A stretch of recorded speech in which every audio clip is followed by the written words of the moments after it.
সুবহানাল্লাহ। আর একবার জোরে হয় না? আল্লাহ ডিটেইলসে আলোচনা এই জন্য করলেন, আল্লাহ বলছে এটা লৌকিকতা মুক্ত আমল, লোক দেখানো মুক্ত আমল, আর এই রোজা শুধু আমার জন্যই হয়।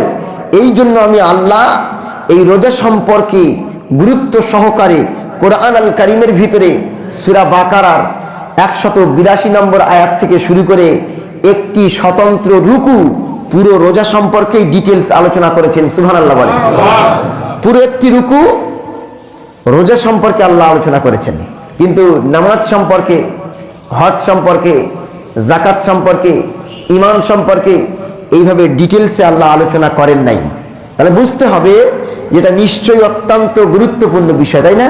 হ্যাঁ, অত্যন্ত গুরুত্বপূর্ণ বিষয়। কেমন গুরুত্বপূর্ণ বিষয়? আল্লাহ পাক বলছেন, আল্লাহ রাব্বুল আলামিন বলেন কোরআন আল কারীমের ভিতরে, রব্বুল আলামিন আল্লাহ জানিয়ে দেয়, ইয়া আইয়ুহাল্লাযীনা আমানু কুতিবা আলাইকুমুস সিয়াম কামা কুতিবা আলাল্লাযীনা মিন ক্বাবলিকুম লাআল্লাকুম তাত্তাকুন। আল্লাহ রাব্বুল আলামিন বলেন, সূরার নাম হলো সূরা বাকারা, আয়াত নাম্বার হলো 182। আল্লাহ রাব্বুল আলামিন বলছেন, ইয়া আইয়ুহাল্লাযীনা আমানু। আল্লাহ কোরআনের ভিতরে যেভাবে খিতাব করেছেন, দুটি পর্যায়ে খিতাব করেছেন। ইয়া আইয়ুহান নাস, হে পৃথিবীর মানব জাতি, হে পৃথিবীর মনুষ্য জাতি, হে পৃথিবীর মানব গোষ্ঠী। যখন আল্লাহ মানব গোষ্ঠী বলে খিতাব করেছেন, তখন মুসলমান, হিন্দু, বৌদ্ধ, খ্রিস্টান, এক কথায় যারা মানুষ পদবাচ্যে বিবেচিত, সবাইকে ইন্ডিকেট করে বলছেন ইয়া আইয়ুহান নাস, হে মানুষ সকল। কিন্তু আল্লাহ রোজার ব্যাপারে এখানে বলছেন ইয়া আইয়ুহাল্লাযীনা আমানু, ওহে যারা ঈমান এনেছো, আমাকে বিশ্বাস করো, রাসূলকে বিশ্বাস করো, কোরআনকে বিশ্বাস করো, এগুলোকে যারা বিশ্বাস করো তাদেরকে আল্লাহ বলছেন, মানে আমাদেরকে বলছেন। সুবহানাল্লাহ বলেন।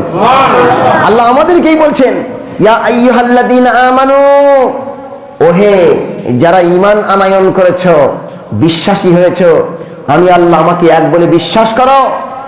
এই কথা আল্লাহ রাব্বুল আলামিন ইন্ডিকেট করে বলছেন, ইয়া আইয়ুহাল্লাযীনা আমানু, ওহে ঈমানদারেরা, কুতিবা আলাইকুমুস সিয়াম। আল্লাহ কুতিবা বললেন কেন? আল্লাহ বলতে পারতেন ফুরিদা আলাইকুমুস সিয়াম, তোমাদের উপরে রোজা ফরজ করা হয়েছে। আল্লাহ বলছেন কুতিবা আলাইকুমুস সিয়াম, তোমাদের জন্য রোজা লিখে দেওয়া হয়েছে। যে জিনিস যত গুরুত্বপূর্ণ হয় সেই জিনিস তেমন করে লিখে রাখা হয়। জোরে বলুন সুবহানাল্লাহ। কেউ কি দেখেছেন যে জমি কিনে না লিখে রেখে দিয়েছে? স্টল কিনে না কিনে রেখে দিয়েছে না লিখে? তার মানে হলো যেগুলো যত দাম বেশি, যার গুরুত্ব বেশি, সেগুলোতে আমরা দলিল করি, আমরা লেখালেখি করি, আমরা মুহুরি দিয়ে লিখিয়ে রাখি। আল্লাহ বলছেন রোজা হচ্ছে অত্যন্ত গুরুত্বপূর্ণ, এই জন্য আমি আল্লাহ এটাকে লিখে দিয়েছি মুমিন বান্দার জন্য। জোরে বলুন সুবহানাল্লাহ। সম্মানিত ভাই আমার, এরপর আল্লাহ রাব্বুল আলামিন বলেন, ইয়া আইয়ুহাল্লাযীনা আমানু কুতিবা আলাইকুমুস সিয়াম। আল্লাহ বলছেন আলাইকুমুস সিয়াম, আলাইকুম তোমাদের উপরে, সিয়াম সওমের বহুবচন, অনেক সওম দিয়েছি। মানে রোজা তো একটা নয়, কমপক্ষে 1 মাস, তাই না? কমপক্ষে 1 মাস যারা নফল রয়েছে, ওয়াজিব রয়েছে, সুন্নাত রয়েছে, হারামও রয়েছে, রোজা ভিন্ন ভিন্ন কোয়ালিটির রয়েছে। আল্লাহ বলছেন আলাইকুম তোমাদের উপরে। আচ্ছা, আমি যদি বলি ফরিদ ভাই, তাহলে ফরিদ ভাই কি শুধু ফরিদ ভাই? না, ফরিদ ভাইয়ের চোখ আছে, নাক আছে, ঠোঁট আছে, গাল আছে, হাত আছে, পা আছে, পেট আছে, মুখ আছে, মাথা আছে, সব মিলিয়ে কিন্তু ফরিদ ভাই, তাই না? আল্লাহ বলছেন তোমাদের সবাইকে বলছি, ইয়া আইয়ুহাল্লাযীনা আমানু কুতিবা আলাইকুম, তোমাদের উপরে রোজা ফরজ করা হয়েছে। তোমাদের উপর মানে তাফসীর কারক বলছেন, তাফসীর কারক বলছেন এখানে আল্লাহ রাব্বুল আলামিন বলেন নাই আলা আফওয়াহিকুম, আলা আফওয়াহিকুম তোমাদের মুখের উপরে ফরজ করা হয়েছে, ওয়া আও আলা বুতুনিকুম, তোমাদের পেটের উপরে ফরজ করা হয়েছে, মানে মুখ দিয়ে গিলতে পারবে না, পেটে রাখতে পারবে না, এমনটি ব্যাপার আল্লাহ বলেন নাই। আল্লাহ বলছেন কুতিবা আলাইকুমুস সিয়াম, আল্লাহ বলছেন তোমাদের উপরে রোজা ফরজ করা হয়েছে, মানে প্রত্যেক ঈমানদারের উপরে। জোরে বলুন সুবহানাল্লাহ। এখানে মুফাসসির আলাইহি রাহমা আরো লিখছেন ইদা সুমতা ফালইয়াসুম সামউকা ওয়া বাসারুকা ওয়া আলসিনাতুকা। আল্লাহর নবী মুহাম্মদ সাল্লাল্লাহু আলাইহি সাল্লাম এটা হাদিসের মধ্যে উল্লেখ করেছেন। মুফাসসির আলাইহি রাহমা লিখছেন ইদা সুমতা, যখন তুমি রোজা রাখবে, ফালইয়াসুম সামউকা, তোমার শ্রবণ শক্তিকেও রোজা রাখাও, খারাপ জিনিস শুনলে হবে না। আবার বলছেন বাসারিকা, এবং তোমার দৃষ্টি শক্তিকেও রোজা রাখাও, তোমার চোখ দিয়ে খারাপ জিনিস দেখলে হবে না। আবার বলছেন লিসানিকা, তোমার জুবানটাকে ভালো কাজে ব্যবহার করো, সুন্দর কাজে ব্যবহার করো, খারাপ কাজে ব্যবহার করো না। জুবানকেও কি লাগাও? লাগাম লাগাও। যেমন খাওয়াতে লাগাম লাগিয়েছো, পানীয়তে পান করার ক্ষেত্রে লাগাম লাগিয়েছো, তেমন তোমার শরীরের অঙ্গ প্রত্যঙ্গ সব মিলিয়ে তুমি তোমার সকল অঙ্গ প্রত্যঙ্গকে তালা লাগাও। আমার জন্য রোজায় সবাইকে প্রস্তুত করো। যদি বলুন সুবহানাল্লাহ। আমার মাথাকে, আমার চিন্তাকে, আমার চেতনাকে, আমার চিন্তা ভাবনাকে, আমার চোখকে, মুখকে, নাককে, গালকে, জিভকে, দেহকে, পেটকে, গুপ্তাঙ্গকে, সকল অঙ্গ প্রত্যঙ্গ যদি আল্লাহর জন্য রোজা রাখে, সকল গুনাহ থেকে ওই অঙ্গ প্রত্যঙ্গ বাঁচলেই তার নাম হলো রোজা রাখা। জোরে বলুন সুবহানাল্লাহ। একে বলে ব্যাখ্যা। এরপর আল্লাহ রাব্বুল আলামিন বলেন কামা কুতিবা আলাল্লাযীনা মিন ক্বাবলিকুম, শুধু তোমাদের উপরে রোজা চাপিয়ে দেওয়া হয় নাই, তোমাদের জন্য রোজা শুধু ফরজ করা হয় নাই। তাফসীরে রুহুল মানির ভিতরে এসেছে হযরতে আদম আলাইহিস সালাম থেকে নিয়ে আর আমাদের নবী মুহাম্মদুর রাসূলুল্লাহ সাল্লাল্লাহু আলাইহি ওয়াসাল্লাম পর্যন্ত যত নবী এবং রাসূল এসেছে, প্রত্যেকের জন্য আল্লাহ কমসে কম একদিন হলেও রোজা ফরজ করেছেন। জোরে বলুন সুবহানাল্লাহ। আল্লাহ রোজা সকল নবী রাসূলদের উপরে ফরজ করেছে। শুধু আমাদের কষ্ট পাওয়ার দরকার নাই, আমাদের আনন্দ করা উচিত যে আল্লাহ আমাদের জন্য 1 মাস রোজা দিয়েছেন। জোরে বলুন সুবহানাল্লাহ। তাহলে প্রথমে ছিল 6 মাস রোজা। কয় মাস ছিল? 6 মাস ছিল। নবীজি সাল্লাল্লাহু আলাইহি ওয়াসাল্লাম আল্লাহর কাছে গিয়ে বলছেন আমার উম্মত তারা তো অতি দুর্বল, তারা 6 মাস রাখতে পারবে না। আল্লাহ কমিয়ে কমিয়ে কমিয়ে কমিয়ে বান্দার জন্য 1 মাস করে দিয়েছেন। আর আল্লাহ পাক যেহেতু বলছেন আমি যেহেতু লিখে দিয়েছি, আমি ওটাকে আর কাটবো না। কোন বান্দা যদি 1 মাস রোজা রাখে, ওই 1 মাস রোজার কারণে আমি 6 মাসের সওয়াবটা তার নামায়ে আমলে লিখে দেব। জোরে বলুন সুবহানাল্লাহ। কয় মাসের? 6 মাস। এরপর আল্লাহ রাব্বুল আলামিন বলেন এই রোজা কেন দিলাম, কি জন্য দিলাম, এর উদ্দেশ্যটা কি, এর উদ্দেশ্যটা কি, এর সিগনিফিকেন্স কি, এর তাৎপর্যটা কি। আল্লাহ রাব্বুল আমিন তারপরে বলেন লাআল্লাকুম তাত্তাকুন, যাতে করে তোমরা মুত্তাকি হতে পারো, আল্লাহ ওয়ালা হতে পারো, আল্লাহকে ভয় করতে পারো, আল্লাহর ভীতি অবলম্বন করতে পারো। যেমন পৃথিবীতে রোজা রেখে তোমরা খাওয়া দাওয়া, স্ত্রী সম্ভোগ এবং অপকর্ম থেকে যেমন বেঁচে আল্লাহকে ভয় করছো, তেমনি ভাবে প্রতিটা মুহূর্তে প্রতিটা সময়ে যেন তোমরা মুত্তাকি হতে পারো। এই 1 মাস তোমাদের এই মুত্তাকি হওয়ার ট্রেনিং দিলাম। যদি বলুন সুবহানাল্লাহ। 1 মাস মুত্তাকি হওয়ার ট্রেনিং।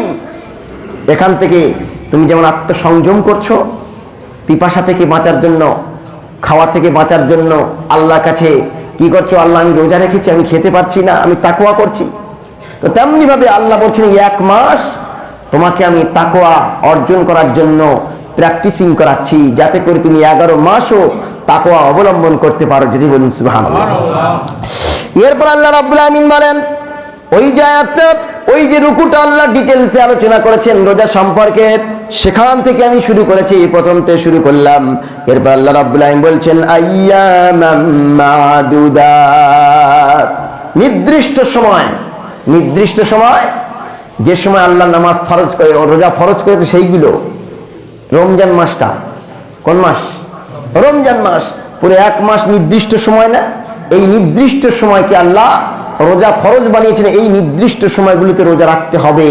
তবে যারা রাখতে পারবে না, আল্লাহ তাদের ব্যাপারে বলছেন, যারা রাখতে পারবে না, রোজা যারা থাকে না, রাখে না, তাদের জন্য কি শাস্তি আল্লাহ বলছেন শোনো।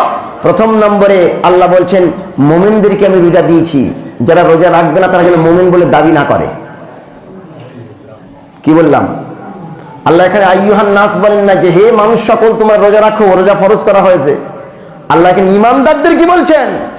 ইয়া আইয়ুহাল্লাযীনা আমানু, যারা ঈমানের দাবিতে বিশ্বাস করো, যারা ঈমান ওয়ালা বলে দাবি করো, মুসলমান বলে দাবি করো, তাদেরকেই বলছি তোমাদের উপর রোজা ফরজ।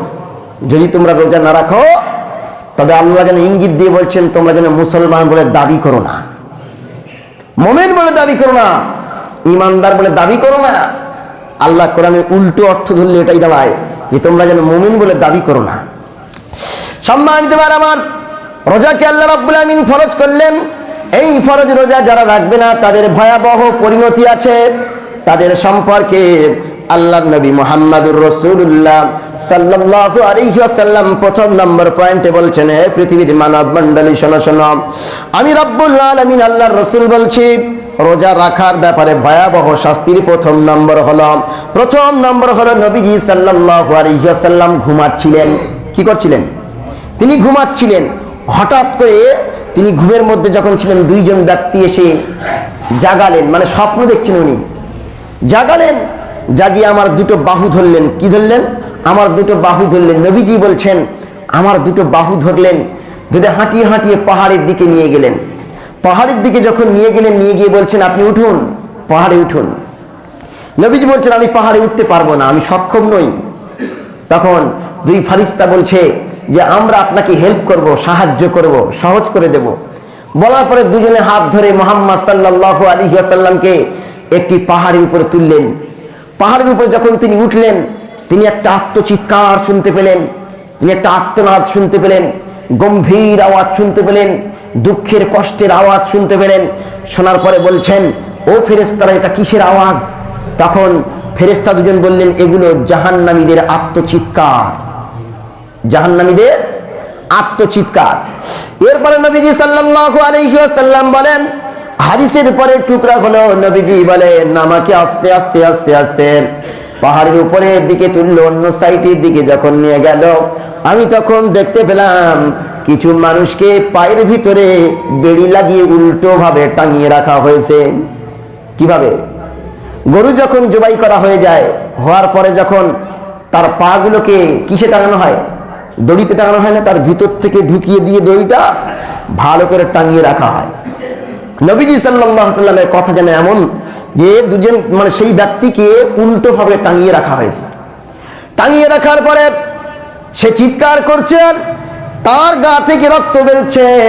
আর তারপরে রাসূল বলেছেন যে তারপরে দেখতে পেলাম তার গাল দুটো ফেড়ে এপার ওপার করে দেওয়া হয়েছে। কি করে দেওয়া হয়েছে? গাল দুটো ফেড়ে এপার ওপার করে দেওয়া হয়েছে। করে দেওয়ার পরে বললাম যে ও ফেরেশতারা কি হয়েছে, কি সমস্যা, এদের কি সমস্যা, এরা কি কারণে এই শাস্তি ভোগ করছে? তখন দুইজন ফেরেশতা বললেন রাসূলুল্লাহ সাল্লাল্লাহু আলাইহি ওয়াসাল্লাম শুনুন, এরা দুনিয়াতে রোজা রাখতো, কিন্তু ইফতারের আগে, সময় হওয়ার আগে এরা রোজা ইচ্ছা করে ভেঙে ফেলতো। নাউজুবিল্লাহ বলবেন না? এর দ্বারা প্রতীয়মান হয় যে ব্যক্তি রোজা রাখলো এবং ভেঙে দিল, তার যদি এই শাস্তি হয়, তাহলে যে ব্যক্তি রোজা রাখলো না, এই ব্যক্তির এর চাইতে আরো কঠিন থেকে কঠিনতর শাস্তি হবে। উল্টো ভাগে টাঙানো হবে, তাকে পেটাই করা হবে, মারা হবে, সে আত্মচিৎকার করবে, সেখানে শোনার মতো কেউ থাকবে না। বলা হয় কালা ফারিস্তা, কানা ফারিস্তা, সে দেখবেও না, শুনবেও না, মানে এলোপাতাড়ি মার চালাবে। আর কি, গালকে ফেড়ে দেওয়া হবে, ওই গাল থেকে হু হু করে রক্ত পড়বে, সেদিন বাঁচানোর কেউ থাকবে না। ওই জন্য বলি বন্ধু, আল্লাহ রাব্বুল আমিন রোজাকে ফরজ করেছেন, এই রোজা রাখার চেষ্টা করুন। 1 নম্বর শাস্তি হলো এটা। 2 নম্বর আল্লাহর নবী বলেন, এই পৃথিবীর মানব মণ্ডলী শোনো, কোনো ব্যক্তি যদি ইচ্ছা করে একটি রোজা ছেড়ে দেয়, এর পরিবর্তে আজীবন রোজা রাখলেও ওই একটা রোজা পরিপূর্ণ আদায় হবে না। কি বললাম? কেউ যদি রমজানুল মুবারক মাসে একটি রোজা ইচ্ছা করে ছেড়ে দেয়, সারা জীবন ধরে যদি সে রোজা রাখে, তারপরেও রমজানুল মুবারক মাসের একটি রোজার মানে সেইভাবে কাজা আদায় হবে না। এ কথা আমার নয়, এ কথা রাসূলুল্লাহ সাল্লাল্লাহু আলাইহি ওয়াসাল্লাম বলছেন।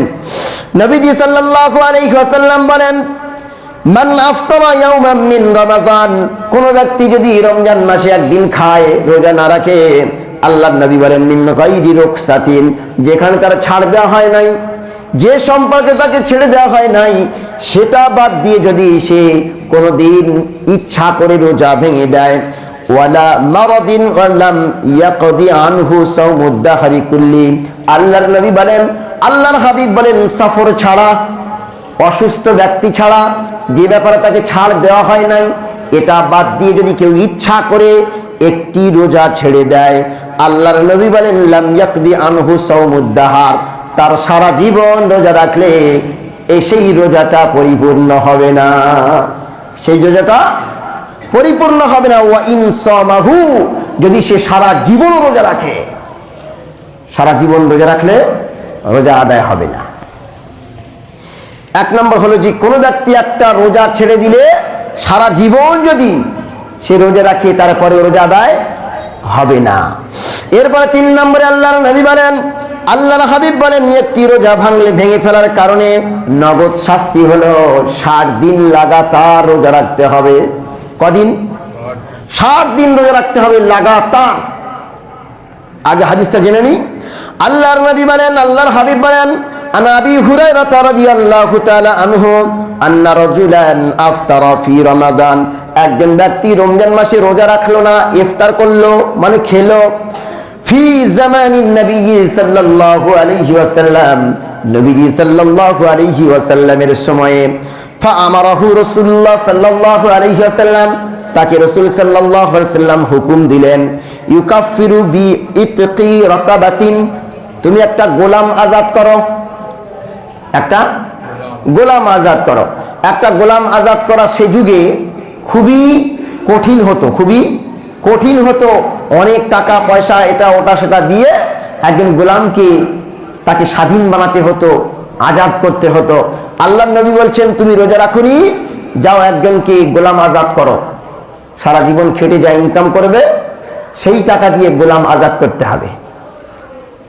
2 নম্বর আল্লাহর নবী বলেন, আও সিয়ামি শাহরাইনি মুতাতাবিআইনি, 2 নম্বর হলো 2 মাস একদম লাগাতার রোজা রাখতে হবে। 2 মাস লাগাতার। হয়তো আপনি 10 দিন রাখলেন, রাখার পরে আপনি অসুস্থ, রোজা ভেঙে ফেললেন, হবে না, ফের প্রথম থেকে শুরু হবে।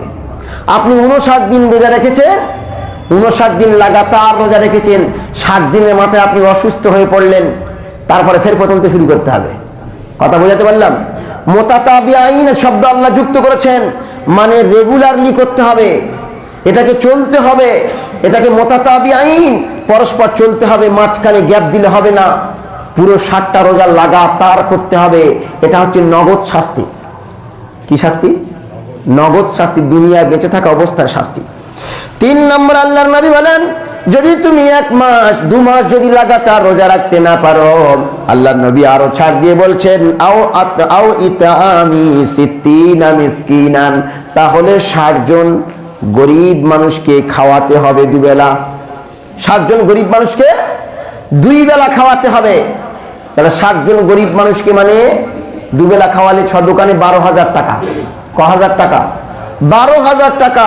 মানে কোনো ব্যক্তি যদি 1 দিন রোজা না রাখে, তাহলে তার গড়চা দিতে হবে, তার কাফারা দিতে হবে 12,000 টাকা। যদি বলে হুজুর কেন? রাতের বেলা একটা পানি আর একটা বিরিয়ানির দাম মনে করুন 100 টাকা, আর দুপুর বেলা একটা বিরিয়ানি আর একটা পানির দাম মনে করুন 100 টাকা, তাহলে 200 নেয়। তাহলে 200 যদি হয়, তাহলে 60 দিন কত হয়? 6 দোকানে 12,000 টাকা, কম বেশি। তো 12,000 টাকা আমার কি দিতে হবে? কাফারা দিতে হবে।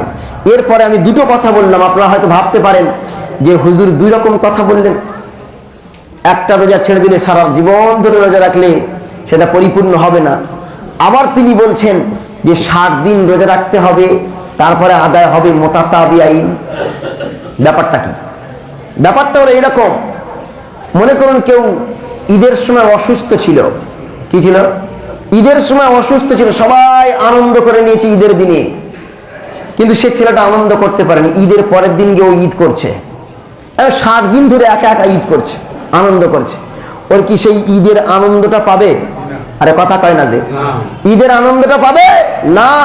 এই রমজান মাসে যে রোজা ফরজ, এই রোজা যদি এই সময় সে রাখতে না পারে, সারা জীবন রোজা রাখলেও এই রমজান মাসে রোজার মতো এত গুরুত্ব আর মহত্ব আর সিগনিফিকেন্স থাকবে না। কথা মনে বোঝাইতে পারলাম না? হ্যাঁ, তবে 60 দিন কেউ যদি রোজা রাখে আদায় হবে, আদায় হয়ে যাবে, কিন্তু কবুল হবে না। কি হবে না? কবুল হবে না। আদায় হওয়া একটা জিনিস আর আল্লাহর কাছে কবুল হওয়া আর একটা জিনিস।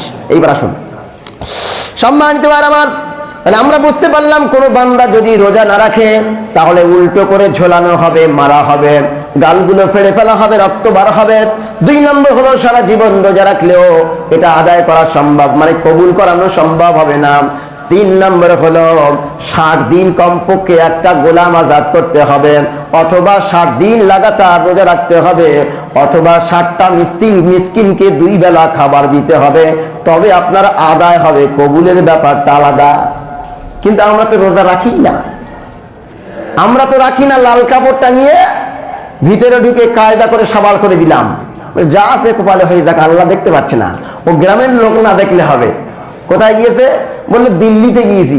বলছে এখানে কেউ নেই, গ্রামের লোক কেউ নেই, তাহলে ফাঁকা জায়গায় খেয়ে নে। হঠাৎ করে দেখলো যে ইমরান আনোয়ার। ওরা আমার বেশি ভয় লাগবে না আল্লাহর বেশি ভয় লাগবে বলুন তো? আরে কথা কয় না যে। মনে করুন আমাদের ফরিদ ভাই এখন দিল্লিতে মুরগি মশাল্লাম খাচ্ছে দিনের বেলা, এখন ও আল্লাহকে ভয় করলো না, আল্লাহকে ভয় করলো না, খেয়েই যাচ্ছে। বললো তো আমাদের গ্রামের কেউ নেই, ও জহির হাজি সাহেবও যায়নি, আনিসুর হাজি সাহেবও যায়নি, কেউ আসেনি এখানে, খেয়ে নি কায়দা করে, আল্লাহর ভয় নেই। হঠাৎ করে দেখছেন ইমাম সাহেব, রে বাবা কি করি কি করি, মানে আল্লাহর ভয় যতটুকু তার ভিতরে না আছে তার চাইতে গ্রামের লোকের ভয়, ইমাম সাহেবের ভয় বেশি আছে। আছে না? লোকে খারাপ বলবে যে, কিন্তু ইমাম সাহেবের আর মানুষের ভয়ের চাইতে আল্লাহর ভয়টা কলিজার ভিতরে, দিলের ভিতরে বেশি আনুন, তবেই রোজা প্রকৃত অর্থে আপনি গুরুত্বপূর্ণ বলে মনে করবেন। সম্মানিত ভাইরা আমার, রোজা কারা রাখতে পারবে না? অনেকে বললো আমি রোজা রাখতে পারি নাই, অনেক ছুতনাতা দেখিয়ে দিল। এইবার আমি বলবো রোজা কারা রাখতে পারবে না। সম্মানিত ভাইরা আমার, এখানে আমি কয়েকটি পয়েন্ট উল্লেখ করব। রোজা না রাখার সুযোগ কাদের কাদের আছে। প্রথম কোরআনটা একটু দেখে নিই, আল্লাহ পাক কি বলছেন। আল্লাহ রাব্বুল আমিন বলেন, ফামান কানা মিনকুম মারিদান আও আলা সাফারিন ফাইদ্দাতুম মিন আইয়ামিন উখর। আল্লাহ পাক এখানে বলছে যে কারা রোজা রাখতে পারবে না। এর আগে বললাম রোজা ভেঙে দিলে কি হবে, এখন বলবো যে কারা রোজা রাখতে পারবে না। 1 নম্বর হচ্ছে আল্লাহ নবী মুহাম্মদ সাল্লাল্লাহু আলাইহি ওয়াসাল্লাম নয়, ডাইরেক্ট কোরআন বলছে। কোরআন বলছে মুসাফির আর অসুস্থ, মুসাফির আর অসুস্থ। কেউ যদি অসুস্থ হয়, সে রাখতে পারছে না, খুব অসুস্থ, সে অন্য দিনে গিয়ে রোজা রাখবে, ফি আইয়ামিন উখর, অন্য দিনে রোজা রাখবে। অথবা কেউ সফরে গিয়েছে, অথবা সফরে গিয়েছে, যাওয়ার কারণে আল্লাহ সফরে ছাড় দিয়েছেন যে বান্দা সফরে গিয়েছে, তাহলে ওর জন্য ছাড় আছে, ও আজকে রোজা না রেখে পরে রমজান মাসের পরে কোনো একদিন রোজা রাখতে পারে। তাহলে 1 নম্বর হলো অসুস্থ ব্যক্তি, 2 নম্বর হলো মুসাফির। কজন বললাম? তাহলে ফরিদ ভাই এখান থেকে যদি দিল্লি যায়, তাহলে উনি মুসাফির থাকবেন না মুকিম থাকবেন? মুসাফির থাকবেন না, তাহলে তিনি খেতে পারবেন। আর যদি বলেন যে আমি এখানে 20 দিন আসি, তাহলে খেতে পারবে না, কারণ 14 দিন পরে গিয়ে মুসাফির থেকে মুকিম হয়ে যায়। কথা বুঝাতে পারলাম? হ্যাঁ। তো আল্লাহ পাক রব্বুল আমিন এখানে বলছেন, পৃথিবীর মানুষ শোনো, ফামান কানা মিনকুম মারিদান, তোমাদের ভিতর থেকে কোনো ব্যক্তি যদি অসুস্থ হয়, আও আলা সাফারিন, কেউ যদি সফরে থাকে, ফাইদ্দাতুম মিন আইয়ামিন উখর, সে যেন অন্য দিনে এটাকে পরিপূর্ণ করে দেয়। 2 জন হলো। 3 নম্বরে এবং 4 নম্বরে একসঙ্গে বলবো। 3 নম্বর হলো গর্ভবতী নারী, যার পেটে বাচ্চা আছে 3 মাস, 4 মাস, 5 মাস, 6 মাস, 7 মাস, 8 মাস 9 মাস 10 মাস বাচ্চা হওয়ার আগ পর্যন্ত গর্ভবতী। 2 নম্বর হলো দুগ্ধদানকারিণী, যারা বাচ্চাকে দুধ পান করাচ্ছে, যারা বাচ্চাকে দুধ দান করছে, এদের দুজনের রোজার জন্য ছাড় আছে। আল্লাহর নবী মুহাম্মদ সাল্লাল্লাহু আলাইহি ওয়াসাল্লাম বড় হাদিস বলেছেন, তার শেষের দিকে গিয়ে বলছেন আনিল মুরদিই আবিল হুবলা। মুরদিউ মানে হচ্ছে দুধ পানকারিনী, দুধ পান করানো ওয়ালি, দুধ দানকারিনী, যিনি দুধ পান করায়। আর কি হুবলা মানে যার পেটে বাচ্চা। এ যদি নিজে মনে করে যে আমার শরীরে অসুস্থ হবে, অসুখ হবে, অসুবিধা হবে, বাচ্চার ক্ষতি হবে, আমার ক্ষতি হবে, তাহলে সে রমজান মাসে রোজা রাখবে না, অন্য মাসে গিয়ে তাকে রোজা কাজা আদায় করতে হবে। তাহলে কজন হলো? 4 জন। অসুস্থ ব্যক্তি, মুসাফির ব্যক্তি, পেটে বাচ্চা থাকা মহিলা, গর্ভবতী, আর 4 নম্বর দুধ দানকারিনী। 5 নম্বরে আল্লাহ পাক রব্বুল আলামিন নিশ্চয়ই বলছেন, আল্লাহ রাব্বুল আলামিন এরপর আয়াতে বলছেন ওয়া আলাল্লাযীনা ইউতীকুনাহু ফিদিয়াতুন তাআমু মিসকিন। এরপর আল্লাহই বলছেন যে কারা রোজা ছাড়তে পারবে। আল্লাহ পাক বলছেন আল্লাযীনা ইউতীকুনাহু, যাদের জন্য খুব কষ্টসাধ্য হচ্ছে, যাদের জন্য কষ্টসাধ্য হচ্ছে রোজা রাখা, ইউতীকুনাহু ফিদিয়াতু তাআমু মিসকিন, তারা যেন মিসকিনকে ফিদিয়া দেয়, খাদ্য খাওয়ায়। কিভাবে? 1 নম্বর হলো বৃদ্ধ মানুষ। মনে করুন আমাদের দাদু হাজী আনিসুর রহমান সাহেব, অথবা আব্দুল চাচাজি, অথবা আমাদের মাসুদ সাহেব, ওনাদের বয়স প্রায় 85-র উপরে। ওনারা যদি রোজা রাখতে না পারে, তাহলে ওনারা কি করবেন? ফিদিয়াতুন তাআমু মিসকিন, মিসকিনকে খাদ্য দান করবেন। মিসকিনকে খাদ্য দান করবেন। কতটুকু খাদ্য? যতটুকু খাদ্য আমরা ফিতরা দিই। 1 কেজি 660 গ্রাম গমের দাম অথবা খেজুরের দাম। ঠিক, আপনি যদি অনেক ধনী লোক হন খেজুর দেবেন, আপনি যদি গরিব মানুষ হন তাহলে গম দেবেন বা চাল দেবেন।